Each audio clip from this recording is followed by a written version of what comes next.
Today's topic is externalities, and we're going to look at how sometimes the market might get the price wrong.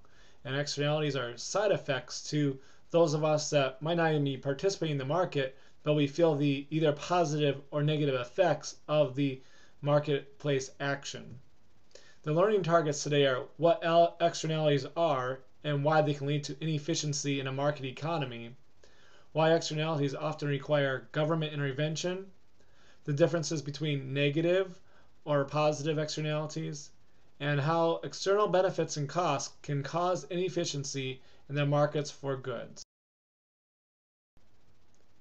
Here's a definition of externality, and it says an externality arises when a person engages in activity that influences the well-being of the bystander and yet neither pays nor receives any compensation for that effect.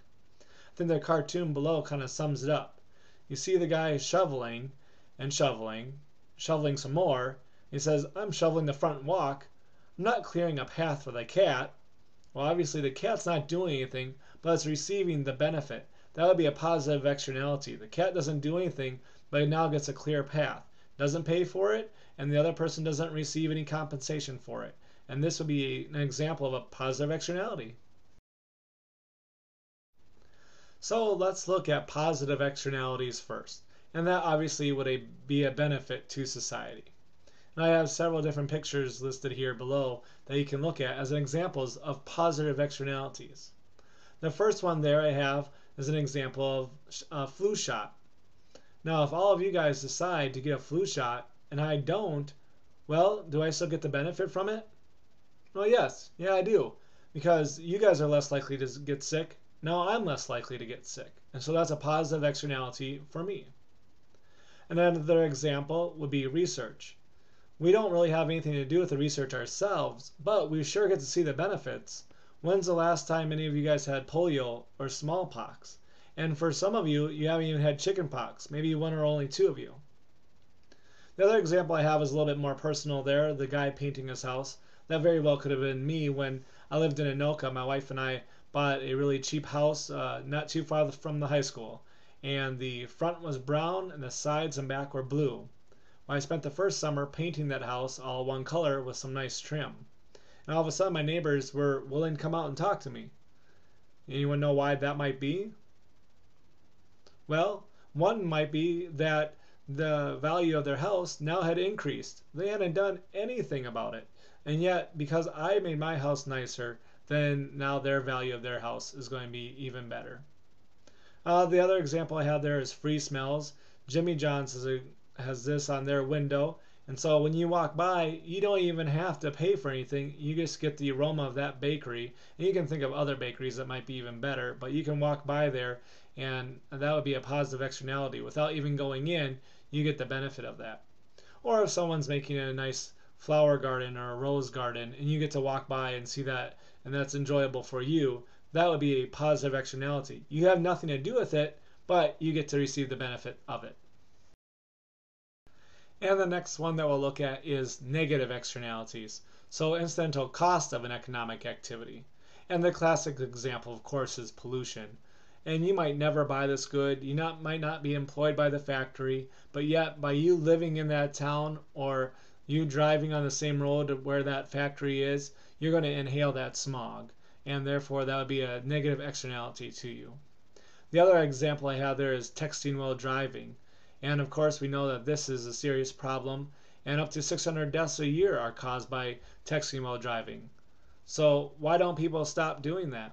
Well, one explanation is that they're thinking about themselves. They haven't thought about all the other people on the road. They're just thinking about the other person that they're contacting through texting and think about themselves and not think about others. And that's what a negative externality is.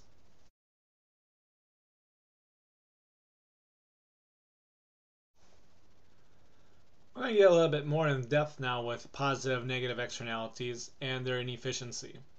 For negative externalities, the marginal social cost, the MSC, is greater than the marginal private cost.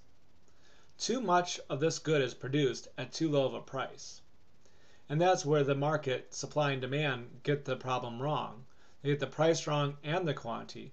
We actually would like less of it, and if there would be less if the price was higher. And so we'll take a look at that in a little bit after we talk about positive externalities. Beneficial externalities are where the marginal social benefit, MSB, is more than the marginal private benefit, the MPB. Here, too little output is being produced. The example I have there is education. We would like more people go to get an education because then they'll be productive members of society, maybe coming up with cool things that they research or new technologies and just helping out society as a whole. And so that's a positive externality that we would like more of. But again, if people are thinking about themselves, they're only thinking about their marginal private benefit. They're not thinking about the benefit to society. And so too little of the output is produced. I don't have a price on there because it could be too high or too low. It depends on who the government wants to subsidize. Do they want to subsidize the producer and get more people there? Or do they want to subsidize the consumer so we can pay more? And so that's why I don't have the price. But we do know that too little of output is produced. You don't have to write anything on this slide, but it's an example that I'm going to be graphing here real shortly.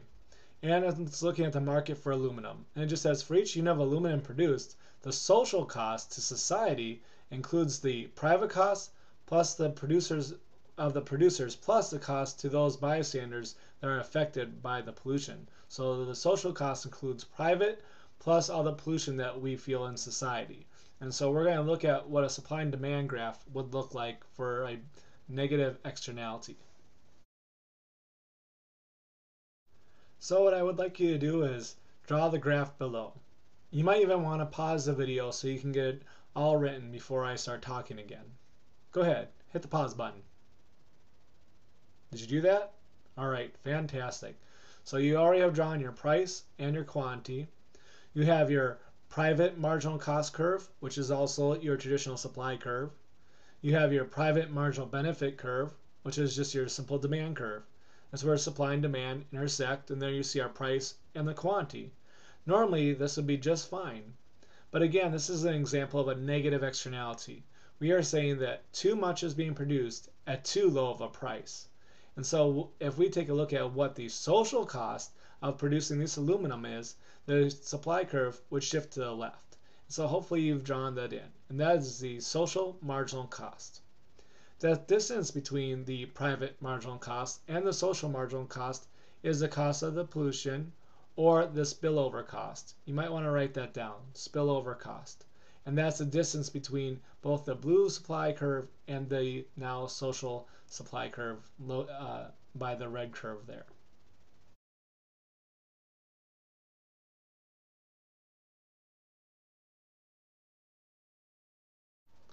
Below you can see how do we reach that socially optimal output then?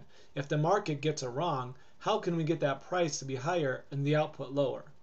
Well, again, the government would have to get involved. And in this case, the easiest way for them to do that would be to tax them. And so to achieve that, the government can internalize an externality by imposing a tax on the producer to reduce the equilibrium quantity to the socially desirable quantity. Now we're going to look at positive externalities. And again, you don't need to write this example down. Just make sure that you're ready to graph it when we get to the next slide. But this is a technology spillover. It's a type of positive externality that exists when a firm's innovation or design not only benefits the firm, but enters society's pool of technological knowledge and benefits society as a whole. Often it's education that leads to this technology. And I've read Steve Jobs' autobiography, and it's a great book. And you can look at all the different examples of the technological giants, such as Xerox and Polaroid and Disney and Pixar, IBM, Apple. It's amazing all the number of people there that have these great ideas. And you start merging some of those ideas together, and you can get some really great technology. There's no way that in the 70s, 80s, or even probably the early 90s, I could be sitting in my son's bedroom with a green wall behind me and then doing these videos and coming up with some different pictures as backgrounds. I would have been laughed at. But you can just see all the cool technology that's out there nowadays, whether it's with the iPhones or tablets or any other devices that they might be coming out with in the future. It's pretty cool.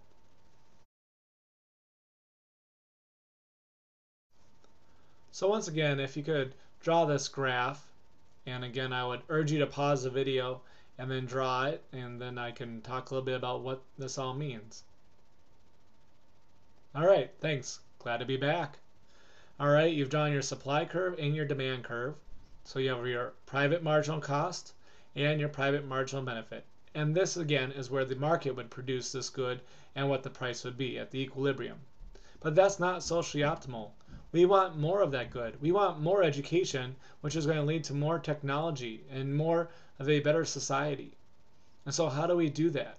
Well, we could increase the demand for this product, for education. And so you can see the demand curve there shifting to the right, which leads to yet a higher price, but more quantity being produced. And so that would be one way to get more people to get education, is to get the demand to increase. And the government does that. The government does that by subsidies. The other way that this could happen, and I don't have a graph for it, but just so that you're aware, you could increase the supply curve.